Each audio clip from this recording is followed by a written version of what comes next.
Thank you so much for coming to our event, and I have to apologise we are not able to have the event outdoors for obvious security issues. It's the first time we've had such an event indoors, so welcome. I'm Jim Morrison. I'm the chairperson of the West Australian Stolen Generations Aboriginal Corporation. Myself and Tony Hanson were just going to do an intro for a couple of minutes before we show a 2-minute video. Tony, how you going? Not bad, cool. No, we're not going to sing a song. We're not running our weekly radio show either, eh? So welcome everybody. Tony Hanson is, as he's just mentioned, we co-host a radio show called Murich Mag on RTR FM every Thursday between 11 and 12. Repeated on Noongar Radio. Lalgadi Radio Derby and Great Southern FM Albany. So he jokingly said we'd spread ourselves around like Vegemite, eh? From Albany to Derby. We're not going to say too much because Tony said a lot over on the Oval. Again, we're concerned about security, and you've probably seen a few monarchs utilised out there. The police have been asked to protect us, and they'll probably be hanging around too, like bad smells, to making sure you get away from here safely. Or Glen Twin. Yeah. Look, we've got to acknowledge Whadjuk people, and I might talk more about traditional owners a little later and some of the concerns stolen people have with traditional owners. But we're going to show you a little doco. We want to explain too that there'll be images of what you're about to see of people that have passed on, and we will be showing a VR recreation a little later too. Not only internally here, but next door there'll be an opportunity to see our virtual reality. So we're going to show you the little documentary to explain who we are.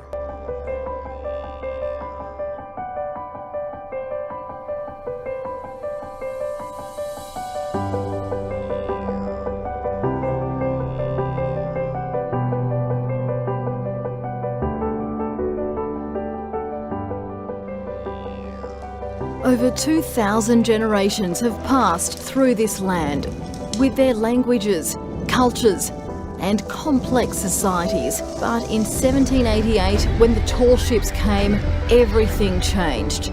The British invasion disregarded the original inhabitants and custodians.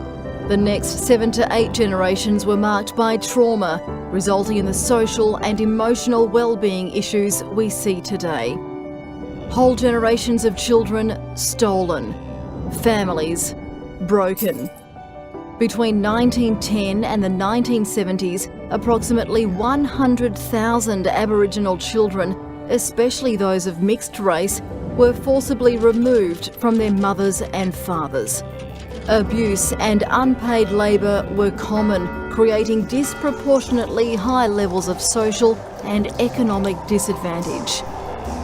Prime Minister Kevin Rudd brought hope in 2008 when he apologised to the stolen generations.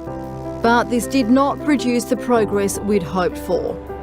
If we are to create a better future for our children and our children's children, it has to start right now, right here, with us. It's time to regain control of our own livelihoods and children, to reconnect with our ancient land, speak our tongue and be proud of our culture. That's what Yokai is about. Yokai is an Aboriginal initiative that promotes truth, justice and healing for our people. There's a long way to go in addressing the trauma, but we will never give up. Will you stand with us? So thanks for being here again. I'm going to take the chance to have a few words before I get our Minister to say a few words. But I want to acknowledge Whadjuk people and pay respect to their elders past and present. I am a proud Minang Gorang man from the southwest and pay respect to our elders past and present. Can we acknowledge that this event is being held indoors as we were concerned about safety issues And we did that by reclaiming the place where that attempted massacre happened. As you saw, we stand for truth, justice and healing. And in truth-telling, we need to reflect on our future. I feel like I've been saying this for 29 years, probably because I have. I know, Tonj. Let's talk about John Forrest, the first Premier of Western Australia, was a prominent explorer who governed during a period of intense conflict between pastoralists and Aboriginal people, particularly in the Kimberley during the 1890s, often referred to as the killing times. While Forrest is not directly documented as having personally committed massacres, his government oversaw a semi-militarised and profoundly violent police force, and he is accused of failing to stop and sometimes facilitating these punitive actions.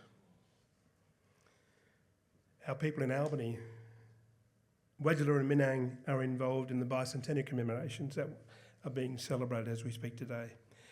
Albany, established in 1826 as the oldest permanent European settlement in West Australia, founded as a military outpost to secure British interests in the region. Coming up in 2029, the bicentenary commemorations for Perth Boorloo in Perth, the capital of Western Australia, which was established in 1829 by Captain James Stirling as the administrative centre of the Swan River colony. The area has been inhabited for tens of thousands of years by the Whadjuk Noongar people who call the region Boorloo. I reckon it's the oldest city in the world, the Whadjuk city. One way of looking at it, eh? Let's say our mob in the southwest and Great Southern have been here at least 45,000 years, probably some 2,500 generations. The other mob, the non-Aboriginal mob, have been here on Minang and Whadjuk Noongar country approaching 200 years, some 7 or 8 generations. Just a little while, isn't it? In 1838, 10 Aboriginal prisoners were sent to Rottnest Island. We call it Wajima, probably meaning place across the water. The colonial secretary announced that the island would become a penal settlement for Aboriginal people and was officially designated as such in 1841. We now all know that Wajima is the biggest death in custody site in Australia. Bessie Flowers, one of the giants we stand on. I launched a book in April 23 called No Longer a Wandering Spirit. This book acknowledged the sleeping spirit of Bessie Flowers, a Minang ancestor belonging to the Great Southern of Western Australia. Bessie was removed by boat and sent to Victoria away from Minang people in 1867, never to return. This motivated our documentary, Genocide in the Wildflower State, and I reckon the Minister here has seen it. I reckon the Premier has seen it. It's now available on SBS, free to air, also part of the Year 11 and 12 curriculum. Not compulsory, and I think the curriculum person is over here. I'm watching her now. She rang me and said, we've got to get this on the curriculum. It's taken us 20 years to get to this point, so I'm pleased that the documentary's done that. The documentary tells you all about the eugenics and epigenetics and the removal of thousands of Noongar children from the Great Southwest, the biggest impact of removal of children in this country. Yes, eugenics was practiced in Australia before Hitler. Look, we stand on the shoulders of giants, and Bessie Flowers is one of those giants in my book. My dad, prisoner of war, Changi, tortured by the Japs. They didn't believe he was an Indian. I've got to talk about him tomorrow at the War Memorial. They've asked me to speak about Dad. My mum, Carola, settlement survivor, would have been 99 on the 5th of May. The late Rob Riley, whose words we remember: you can't be wrong if you're right, and you do not stop fighting for justice simply because those around you do not like it. You just keep on fighting. 12 years later, in 1888, saw the removal of our ancestors. 7 graves were robbed and sold to a German museum. In 2019, we started the repatriation to bring our old people home. The reburial of my ancestors was conducted last year on the 24th of May 2025. I could go on, might make one other comment. Early 1900s, it was said that the Noongar population was between 6,000 and 10,000. And there was a number of significant issues around the Spanish flu. And early 1900s, we were reduced to 1,500 Noongar people. So we need to understand that level of victims of disease, removal. Bruce Elder, in his book called Blood on the Wattle, will tell you that early settlers were paid 15 shillings for a skull. So we understand there might have been some rich people around. Like I say, we could go on and talk some more. And like I say, I've done this more than 20 years now. This is sort of a yarn about our truth. And for us, as you saw, we've taken over A.O. Neville's office, the original eugenics person who introduced read out the colour policy in this country, and the impacts are still being felt today. I think I've been given time, but the current rate of removal is something to think about. 1 in 14 Aboriginal people were in prison last night. 1 in 14 in 17 prison. If 1 in 14 non-Aboriginal persons were in prison last night, we could have 120 prisons, which could mean anything from 95,000 people locked up, which is a worry. Lost my paper. So 95,000 people would have been locked up, non-Aboriginal people, making up 120 prisons. This is truth that needs to be told, because if we're locking that many people up, surely we'd do things differently. 95,000 breadwinners, 95,000 parents, 95,000 grandparents who are locked up. We've got to do things differently. So I urge that this government look at truth-telling as a major initiative moving forward. 30th anniversary next year, we can't go on talking like this about current removal. Sure, the government has recognised the redress. It's taken 28 years to get to this point. And there's some horrific stories around the redress. So like I say, I've said my bit now. Thanks for giving me the nod over there, my CEO, Brett Ingram. I'm going to invite the Minister to have a few words. Good to see you, Minister.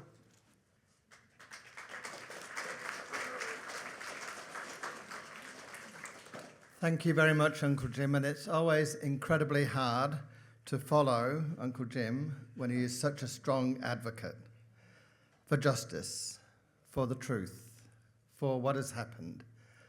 But equally, I didn't know that he and Uncle Tony were also DJs in the background. So I hope that I'm never interviewed on radio by the two, because I think it could be a combination of some very hard stories and questions interspersed with a lot of fun and laughter. And that's what you bring to something that is so important for all of us, that sense of grounding us and making sure that we're cared for as we deal with what's happened in the past. I'd like to thank Mitchell for that wonderful welcome to country and the frequency with which he used the term respect. Respect for country, respect for culture, for law, respect for our First Nations people, Aboriginal people, respect for the stolen generation. Thank you very much for the welcome to country, and I acknowledge our elders, past, present and emerging, as we meet here on Whadjuk land, but I also acknowledge the elders right around Western Australia and the story and the knowledge and the law that they hold and the language that they're determined to make sure comes through the next generation. When we come to Sorry Day, it's a story that takes us back to the pain that people have experienced, to the grief, to the loss, to the despair. I was talking with Uncle Tony about the abuse that occurred. It is such a hard story to confront. And Yokai and Yorgum and the Kimberley stolen generations are helping us to confront that. But it's also a story of courage. We wear the purple flower as a recognition of resilience, of the resilience of people who've been through the trauma, who live with the trauma. It's a story about bravery, about hope, about wanting to build a better future. So the members of the Stolen Generation who've experienced so much can be with us and tell us about that story, but with a sense of hope and wanting to see change. There have been many, many, many people on the journey of the Stolen Generation. Many are not with us today, and I just want to pause for a moment to acknowledge them in their leadership.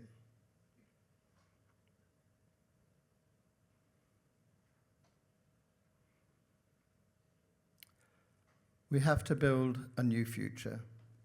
And as Uncle Jim said, it's a future that has to acknowledge the truth and provide space for the healing. The redress scheme that our government did announce is redress. It's been long called for. Many would say it's long overdue.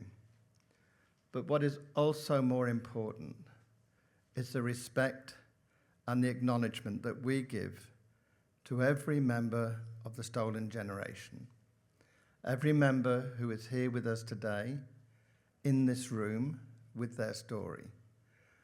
That is the respect that we have to carry forward, going forward, as we embark on that journey of healing and what the future holds. So I do want to thank Yokai for the incredible work that you do.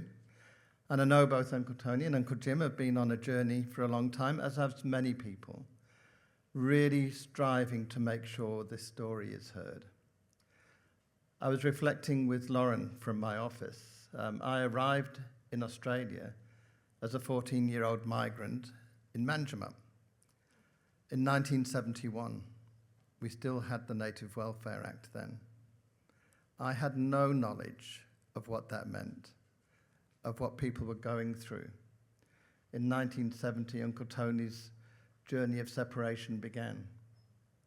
And that's in a lifetime. And over the years, I've met so many people who've been on that journey, and I'm a better person for having met them and understood that journey. So today, the call is about looking forward, acknowledging the sorrow that we experience today, but having that sense of hope in the future, in understanding the truth, in helping everybody in Western Australia to understand our shared history and the heritage that we share. I'd like to thank Yokai for inviting me along today. It's a very special moment for me, but I can't help but feel that it's a very emotional moment for all of us. Thank you very much.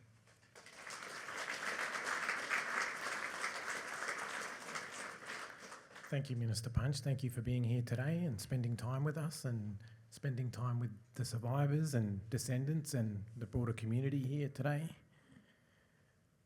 I'm Brett Ingram. I'm the CEO of Yokai. It's a privilege to be here with you all, especially our survivors in the room, Auntie Brenda, Auntie Val, Uncle Clive, Uncle Tony, Auntie Dot. It's an honour to be here, and it's an honour for me to sit or be in this role as the CEO of Yokai. I'm a Stolen Gen descendant. This photo here behind me is taken out the front of the main admin building at Sister Kate's home in Queen's Park. So my father, uncles, aunties were taken here in the late 50s and 60s, spent their whole childhood here, taken from the Midwest. So I've seen and I've lived with the ongoing impacts of intergenerational trauma, and that's why I stand here today. That's the strength that sort of sits behind me and what drives me to do what I do. Being at this place here is twofold for me. One of deep sadness, of the hurt and the trauma inflicted on my family, and the other is real happiness and joy that I get to be there with survivors and run our healing centre sessions and everything that we're doing there, and the vision for the site is something that really makes me feel good inside, and I'm really passionate about what we're doing there. So if anyone here wants to come out and say hello to us at Yokai at Sister Kate's, you know, come out there any time. So the significance of today, it's acknowledging the truth of and the history of the stolen generations. As Uncle Jim said, 29 years ago, the Bringing Them Home report was tabled, and we're still talking about the same things, we're still saying the same things, and government isn't coming to the table, unfortunately.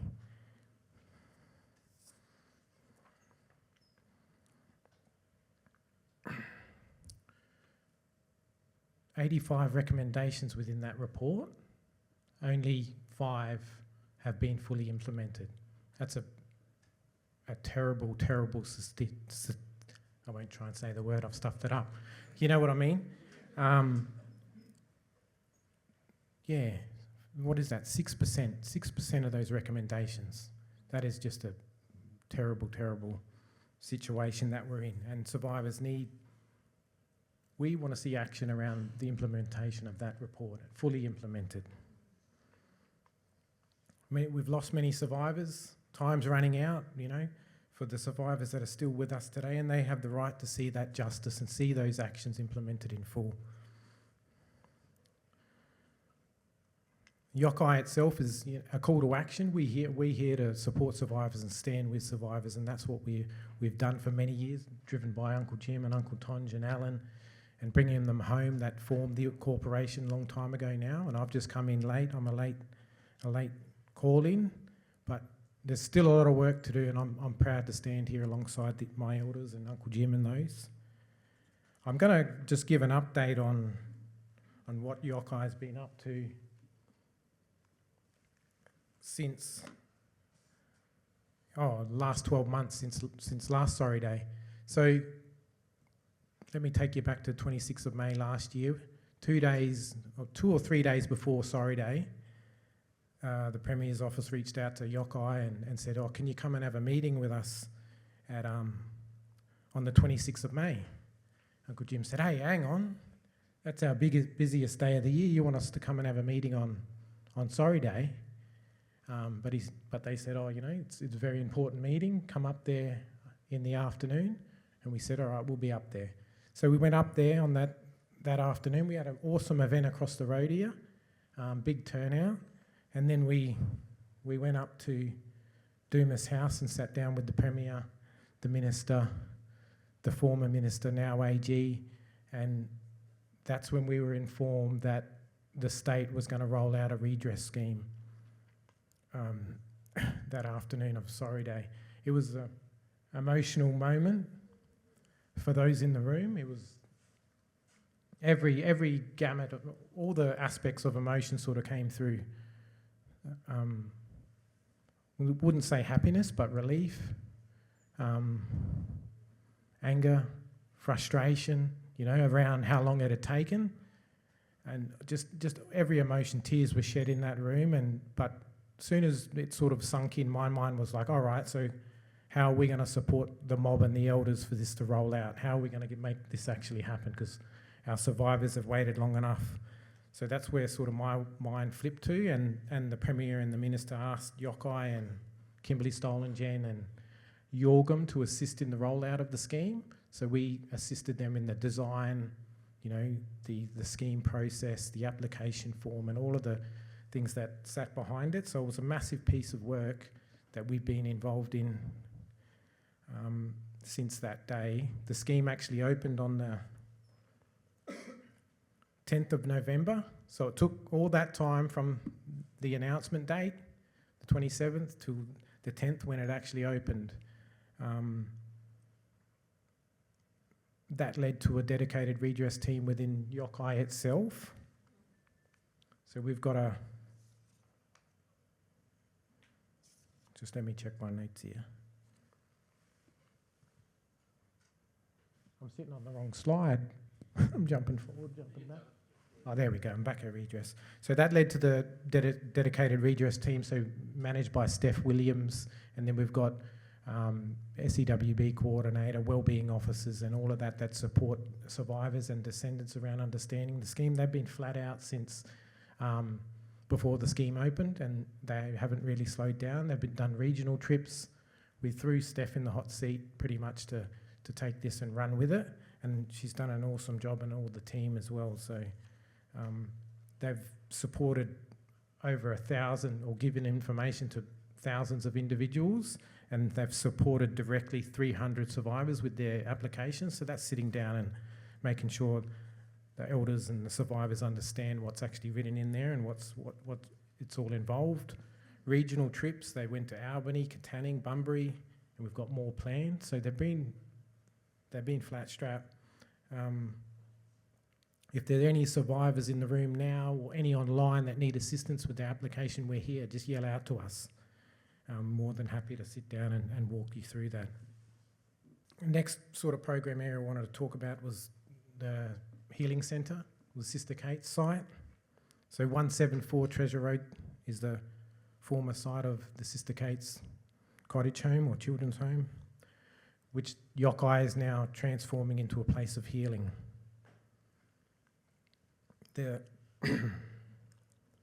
This site was central to the States and the Chief Protector, A.O. Neville's plan to breed out the black. I won't go into the full terrible details of this history and why this site specifically was created. Uncle Jim talked about eugenics and all of that. If you want to know in detail why this site was developed, check out Genocide in the Wildflower State. It goes into detail around the site itself. But they didn't succeed. As I said, my father was there. He didn't forget who he was. He wasn't brainwashed into thinking he was something different. He didn't forget who his family was. He didn't forget his family connections and his cultural and his spiritual connection. And that strength is why I'm standing here now.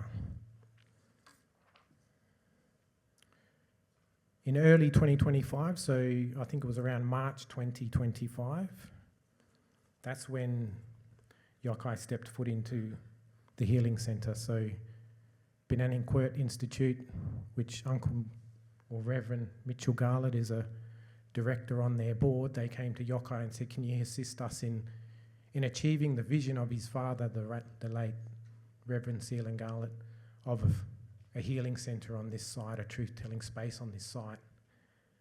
We were more than happy to support them and stand beside them and partner with them. So now we're looking at a long-term partnership. I'm talking 20, 30-year partnership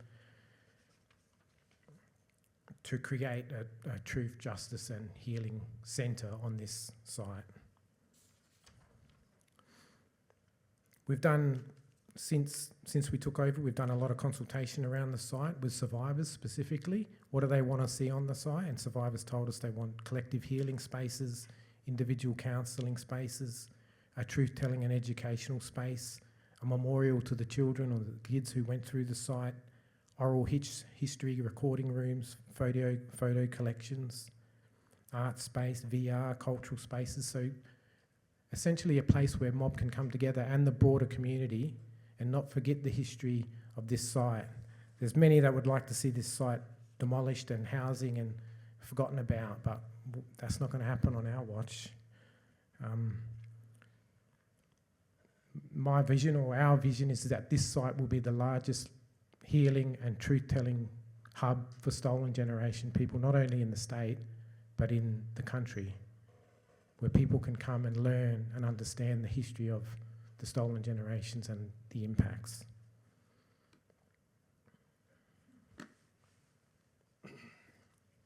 Another one of our key program areas, I'm just checking my time, maybe I'm over time, but another one of our key program areas is the Elder Care Support Team, or the Elder Care Program, which is led by Jennifer Kay, and we've got the solid connectors that are getting around today. So pretty much they support elders with navigating my aged care, housing, health, all of those things that they need support with. The elder care team is there to support them. we could do with a lot more elder care staff to support the, you know, the complex issues that our elders face, and ensuring that they're treated with dignity, compassion, respect, and everything that they deserve. They're not mistreated, and that's what the elder care team provides, that space. They've provided support to over 180 elders.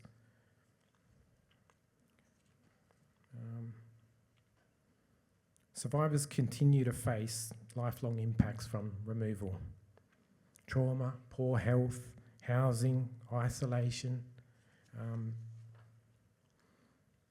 The elder care team carry an emotionally heavy workload working with elders and providing that support, but they want to stand beside them and support our elders.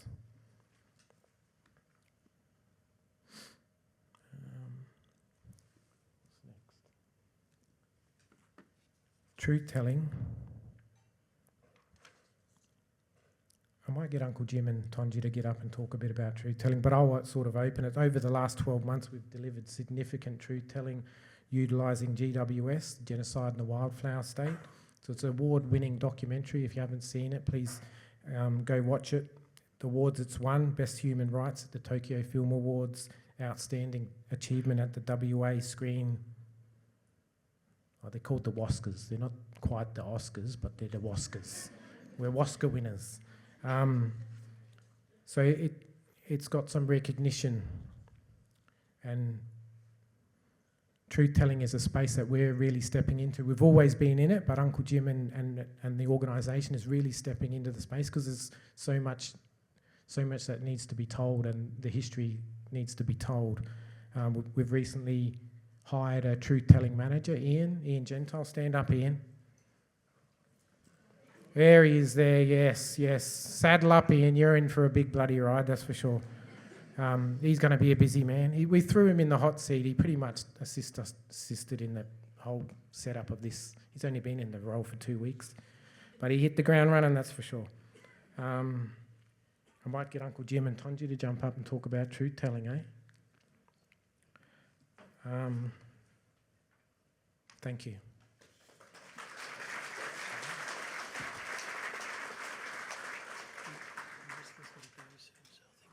The minister's got to go soon. Will we let him?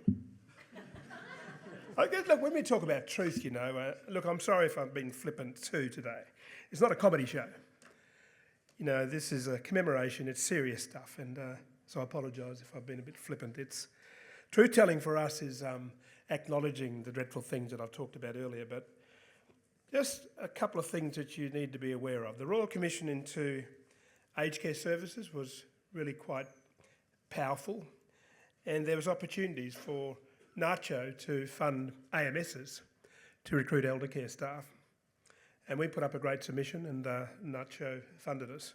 We're probably the only non-AMS to be funded in elder care. So that's been a real achievement for us. And I mean, the elders that are coming to Sister Kate's are eligible for aged care. All stolen people are eligible for aged care services in this country. I want to just touch on too another thing that's been really powerful is the last time I looked, there were 75,000 victims applying for the national redress. Now that's a Royal Commission into historical incident of sex abuse, or kiddie sex if you like. 75,000 victims, 38% are Aboriginal in this country. We're less than 4% of the population yet, with 38% of the victims applying for redress.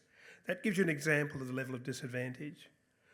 I mean, going back to housing, Perth and Bunbury are the worst place in the country for First Nation people to acquire residential care, whether it be in-home care or living in residential. So we're going a long way to improve that. And you wouldn't believe it, we've Juniper offers vehicles every week, including a bus every week.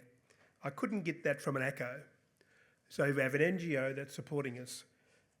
So there's some real achievement for us. We have 8 aged care services willing to work with us under an MOU.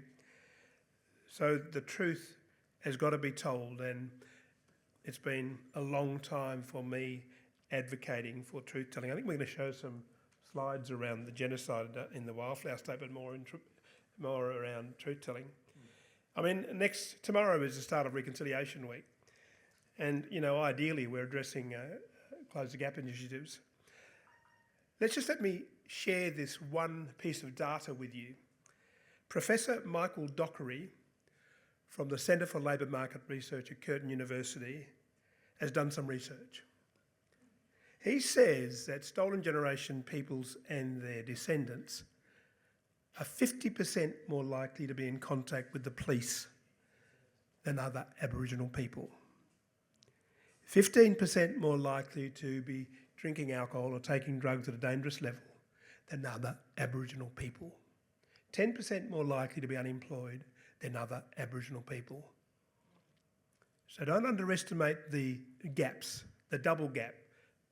96% white fellas, Aboriginal people and stolen people. And it's not being addressed. So Yokai, in our wisdom, is attempting to address some of these shortfalls in both aged care and the abuse of our children that are now adults. Okay, we're now going to show you, we've talked enough about genocide in the Wildflower State, and Brett talked about GWS. We'll let you go, Minister. We know where you live. No, he's a good mate. He's a cobber in Manjimup. I didn't realise he lived in Manjimup, but there you go. Thanks, Minister. We're going to look at the, there's not the truth telling yet. We're going to look at the trailer of the genocide, the new documentary, The Legacy of Genocide.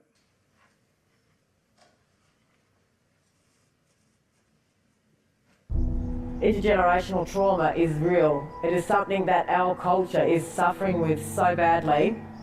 You know, looking back now and going over things, I realised when my mother was pregnant, as I was in her womb, I was already broken. I was already broken as a child. I wasn't even given a chance.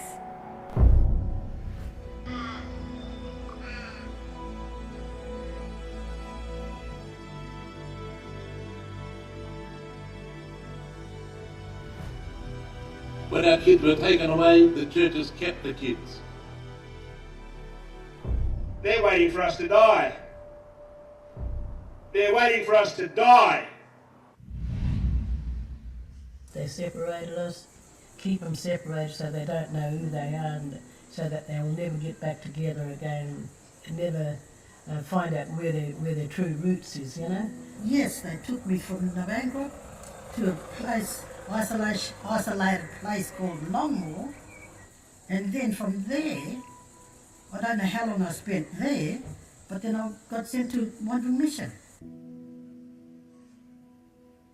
Bringing that education so that we can bridge that gap between the elders and our youth, because it has gotten wider, the gap.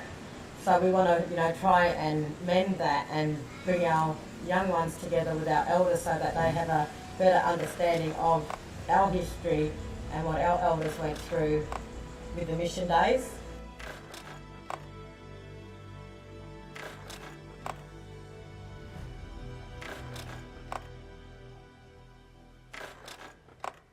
We need to acknowledge the historical injustices faced by Aboriginal and Torres Strait Islander people is essential for building a foundation of trust and understanding.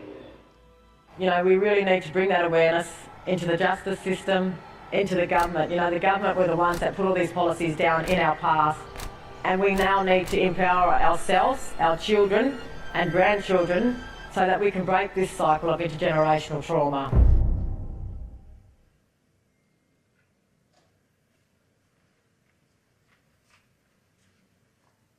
There you go.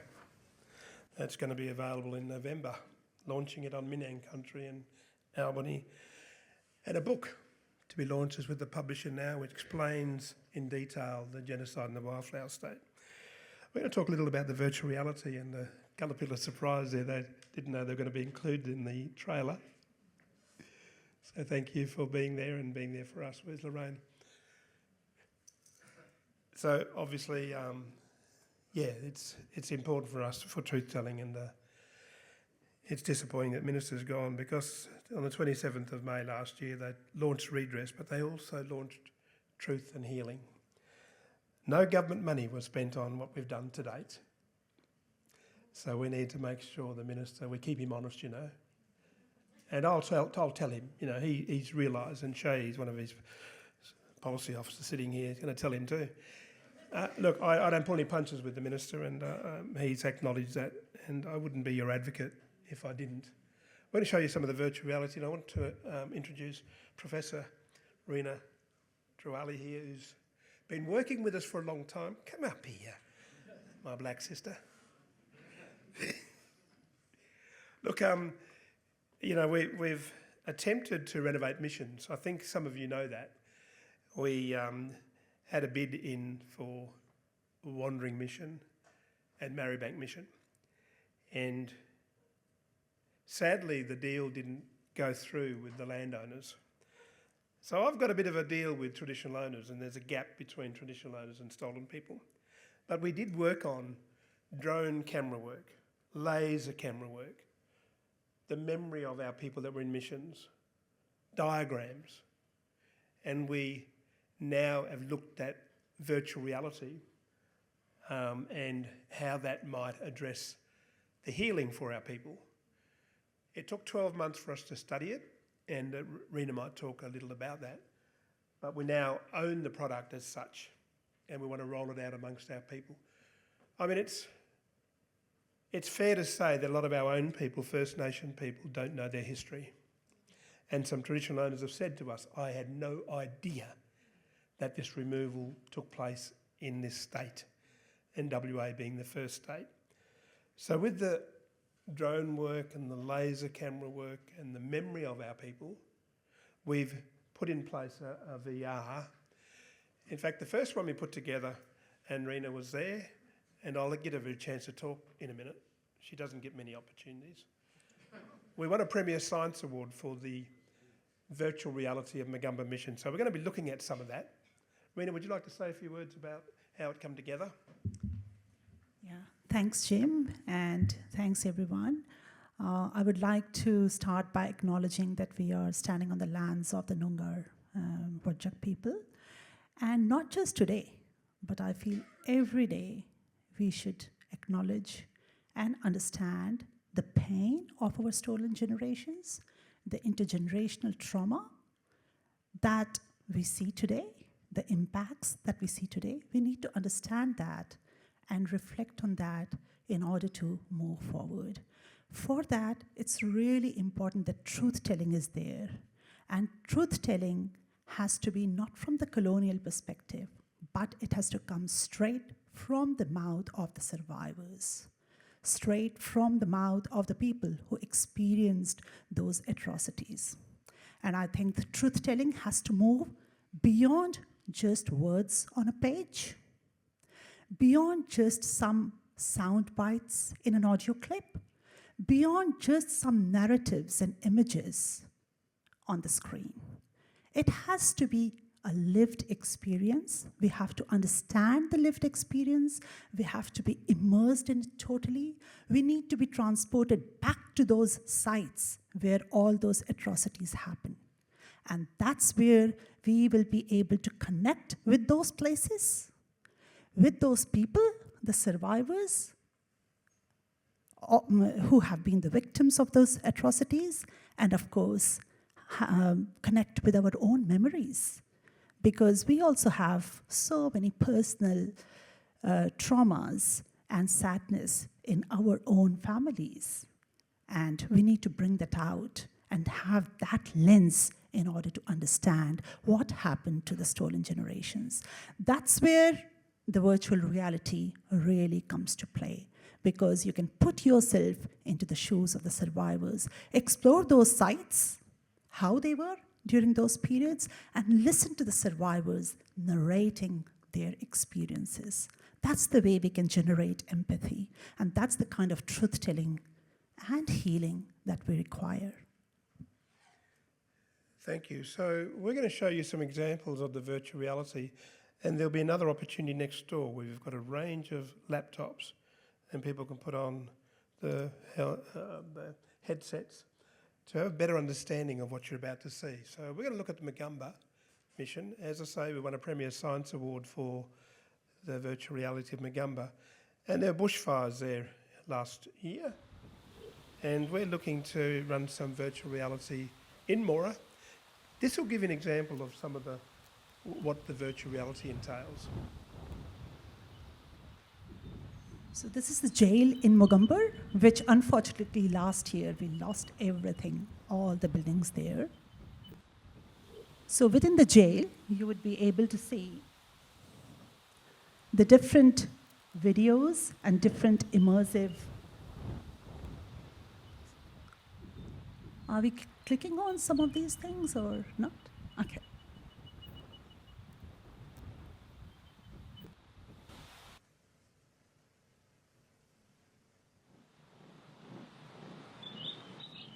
I can't remember the exact day I was taken from my uncle and aunt, but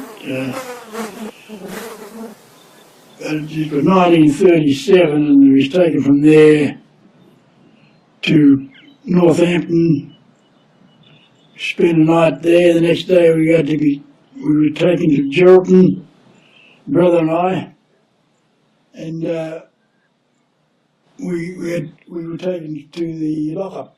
We weren't locked up, we were at the jail. We had to stay in the jail all day, just criminals there walking around. And that evening a lady came and took us to Moora Settlement. That's where I spent about just over 6 years there. 6 years, best years of my childhood.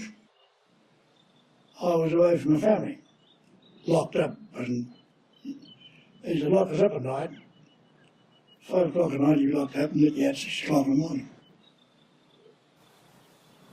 There's the monk cottage. The name was named after one of the cottage mothers. She went to Perth for the weekend, and on the way back home on the Bindi Mill she got killed in a car accident. And we had about 15 kids of us all in there. The middle section is the dining room and the dining room. And this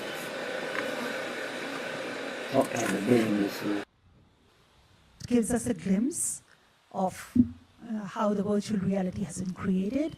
One of the things I would like to say is that it was all Aboriginal stolen generation survivors led.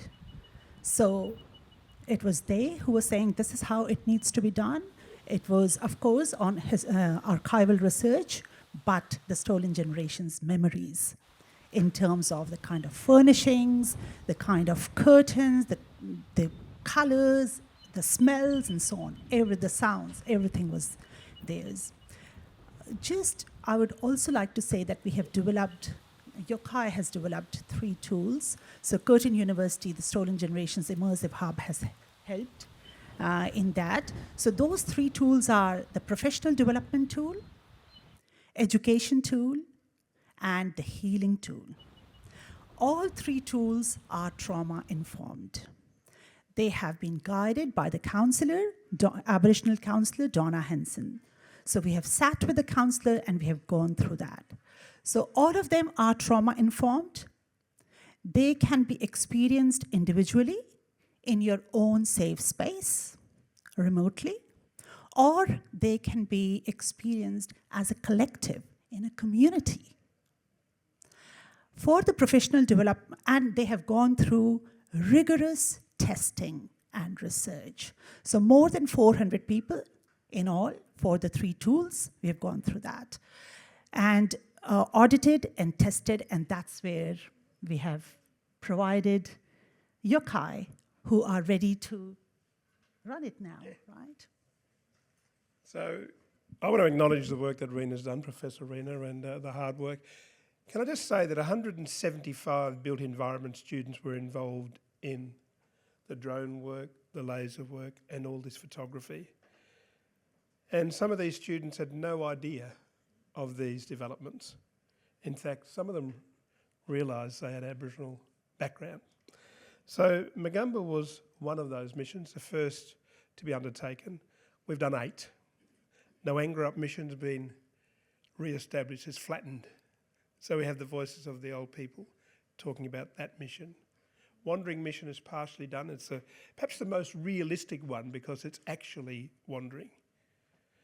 Beagle Bay mission in the Kimberley, Jigalong mission in the Pilbara, Mount Margaret mission in the in the goldfields.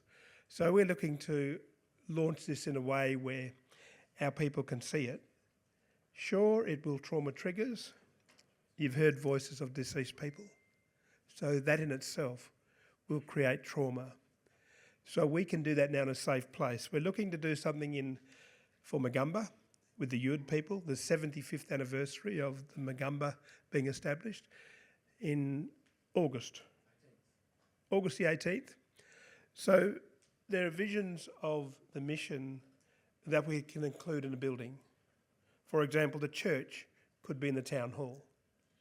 So therein lies some therapeutic healing tools for us. So I think we've probably shown enough. There's an opportunity to see some of these, more of the missions next door. So thank you, Rena, for... Well, you can't really, we're over time, but come on. Just quickly, in terms of the education tool, it's really important to know that we have worked with the school teachers, a working group of school teachers from private and public schools, and with WA Curriculum Committee on that. Casey Mulder, an Aboriginal woman, she has written extensive teacher notes, and we have tested it from year 7 to year 12, primarily the HAS subjects. And we have noticed that from 8, 9, and 10, those are the years where it has benefited the most in terms of the improvement. You can see from the baseline knowledge of the students to substantial increase in that. So that is the education tool. And the healing tool, again, it has been trauma-informed, as I said, and based on the well-being indicators developed by Aboriginal psychologist Judy Atkinson, where we have embedded within the tool the indicators of identity, spirituality, connection to country, and so on. And then feeling thermometer is there, which actually measures your feelings and moods right in the beginning and right at the end. And then there are follow-up counseling as well. So it's truly trauma-informed, and it has benefited, as our research indicates. So thank you for that. Thank you, Rena. Thank you. We're going to call on Brett to talk about ways forward, and as I say, there's an opportunity to see some of that. What's on here now? We're looking at some more. Which part are we looking at now? The award. Oh, the award. The national award that we won. Okay. Healing Tool is a virtual reality tool. It is first of its kind in Australia. It is an immersive 3D reconstruction of former mission sites in Western Australia. And the participants can go through these mission sites, which have been reconstructed based on survivors' memories, archival records, and landscape and building scans. That triggers their memories, and they can share their lived experiences with each other and reconnect. Yokai were able to encourage our mission folk, our stolen people, to sit and talk about their experiences on missions. We've been working with stolen people now for lots of years, and that created a safe atmosphere for stolen people to be involved. It was a two-way thing, people's memories and what's in the archives. The power of the healing tool is that it allows the survivor participants to revisit these traumatic places in a safe manner with their community, with their family members, and whenever they are ready to do so. It enables people to tell their story without going back to country, without going back to places of trauma. Sure, there's trauma in the virtual reality, but it will be in a safe place. They will say things in a safe place that they wouldn't say anywhere else, because people are of the same mind. And it might be that they won't talk about it again, but they feel safe in that circle. The impact of the healing tool has been really positive, and about 99% of the participants said that they felt seen and heard for the first time, and many broke decades of silence and shared their private trauma and private stories and transformed it into collective healing. If our people don't know the truth, they're not going to heal. So truth, justice and healing is vitally important before there's any form of reconciliation. The healing tool is accessible online and can be used as a digital fireplace and can be accessed by remote communities all across Australia, where they can share their stories, their lived experiences, and have collective healing. The healing tool is very important to enable our community to understand what happened to our old people. It's not the end, it's the start of healing, because old people don't talk about it. So now there's an opportunity to express it to young people and for young people to understand their own history, black or white.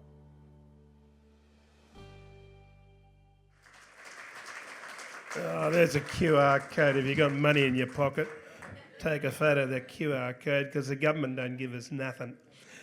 No, the minister should have been here. We're going to finish off with where to from here, and there's an opportunity to look at this next door. I think you would appreciate it. It's really quite something that to see, and to see how our people can go back or even show their children and grandchildren, because our old people don't want to talk about it. Over to you, Brett. Thanks, Hung. That's so powerful. That's going to take our truth-telling and our what we do to the next level. If there's anyone in the room or any corporations, businesses, corporates, departments that want to engage us to deliver some education and training, reach out to us, because when I said we're stepping into this, we've always sat in this space, but we're really moving forward with regards to truth and justice and healing. As I said before, Ian's going to be flat strap. Before we close, if I can just get that Sorry to Action slide up. So today, the Healing Foundation launched this document, which is requesting government really to bloody step into implementing the recommendations of the Bringing Them Home report. So as I said before, only 5 of the 83 recommendations have been implemented. 6%, which pretty much equates to 30 years of systematic failure when we look at it and put it bluntly. So the government, state government, federal government really needs to step in and really take this seriously. And we're going to keep pushing them. And we're going to be here. Yokkai's going to be here. The plan itself is a practical tool. It steps out. It's a bit crazy that we need to step it out again, because it was all pretty much written within that document 29 years ago. But here we are again, and this plan really steps out, and it has 5 key areas, or 5 key areas to focus on: health, social and emotional well-being and ageing, records, redress and acknowledgements, education, research and data, sector support and workforce development, governance and accountability. Basically, survivors should have access to culturally safe and adequate and affordable aged care, health and community services. Survivors' descendants should be supported through intergenerational healing and wellbeing support services. Survivors should have prioritised access to records, and these should be protected. Survivors should have adequate access to redress across the country. Every Australian should have awareness and understanding of the history of the stolen generations and the ongoing impacts of intergenerational trauma through education such as we've just shown now, and commemorations just as we did today, and that beautiful location across the road there. Survivors and their descendants should be supported appropriately with funded and sustainable organisations, stolen gen organisations that are here and know how to work with our mob, like Yokkai. As Uncle Jim said, we never had any WA state government funding, and the only funding we've ever got is when redress was announced and supported to get a redress team, but before that they didn't want a bar of us. So, the government needs to get behind stolen gen organisations, because the issues are compounding. The intergenerational trauma is compounding. How many times do we need to keep saying it? 30 years next year. Accountability. So government, there needs to be a measurement on how the recommendations are going to be implemented. Who's accountable at the highest level? Because we're still in this same boat. I urge the federal government, I urge the state government, I urge all of us. It's been long enough. We need to move from sorry to action. This moment demands leadership, this moment demands accountability, and this moment demands urgency. To deliver real change in survivors' lifetimes, these beautiful, wonderful old people sitting here now. And on that, I'll ask Alan to come up and do some closing remarks. Thank you.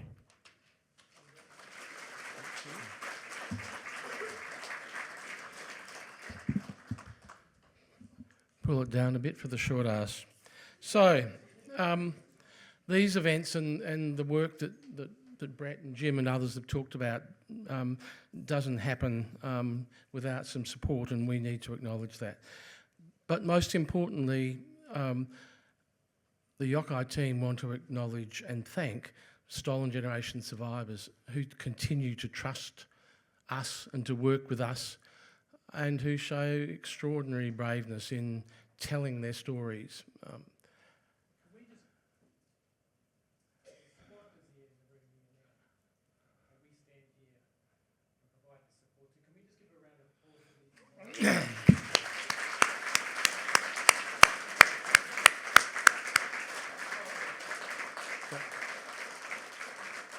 Absolutely.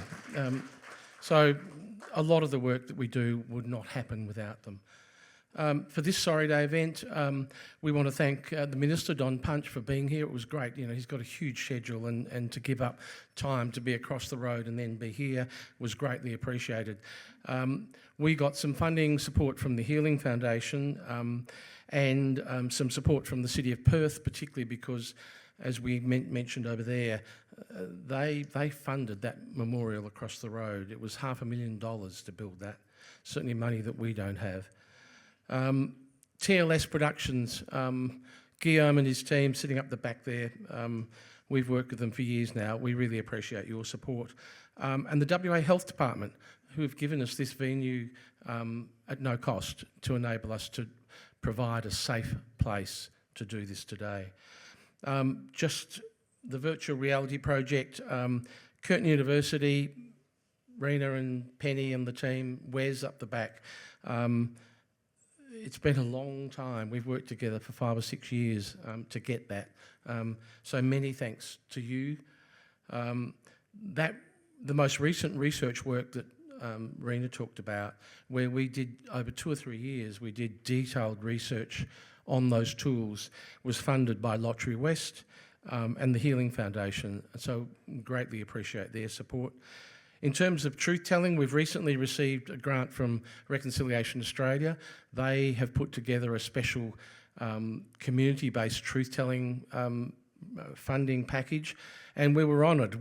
They reached out to us. We were the first organisation in Australia to receive funding under that project, and they gave us the maximum amount that they could give us. We are also talking at the moment to Lottery West about funding in that regard to back it. Warrakul, some of you may have seen the logo at the end of the documentary, Genocide in the Wildflower State, but we really appreciate their support. They help pull that together, and it's opened doors. Finally, Yockeye funding. Brett did a great overview of the stuff that we do. We receive funding from the National Indigenous Australians Agency. I think there are people in the room today from there. The elder care work particularly is funded by the National Aboriginal Community Controlled Health Organisation, and we thank them for their continued support. And finally, the WA government, again, the redress support to enable us to put in place a team to support survivors when they go through what is often a seriously traumatic process to get their money. So, on that note, thank you all for being here. It's greatly appreciated. We've got some lunch. I think it's probably in both the breakout room and out there. Don't forget the technology option. If you're a bit of a geek and you want to have a go, get in there and give it a go. You can experience that yourself. But hopefully we'll see you, if not before, next year at a very big event to celebrate or to acknowledge 30 years since the Bring Them Home report was tabled. Thank you.